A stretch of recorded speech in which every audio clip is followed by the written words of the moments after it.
खूप धन्यवाद. त्यानंतर आता या विचारांच्या यात्रेमध्ये भक्तीचा, श्रद्धेचा आणि संयमाचा स्वर मिसळणार आहोत. शनिरायाच्या चरणी नतमस्तक होऊन जीवनाला शिस्त, श्रद्धा आणि सत्याची वाट दाखवणारे, आपल्या वाणीने मन स्थिर करणारे आणि भक्तीला अर्थ देणारे शनिभक्त संत सुखदेव महाराज आपलं या ठिकाणी मनोगत व्यक्त करणार आहेत. मी त्यांना त्या व्यासपीठावर सन्मानपूर्वक आमंत्रित करते. आपण आपलं मनोगत व्यक्त करायचं आहे. वक्रतुंड महाकाय सूर्यकोटी समप्रभ निर्विघ्नं कुरुमे देव सर्व कार्येषु सर्वदा.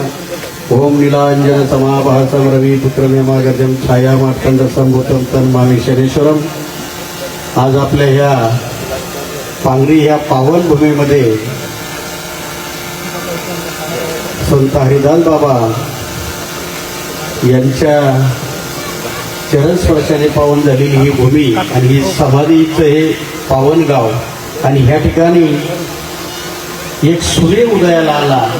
त्या सूर्याचं नाव आहे विजयभाऊ पांगरकर.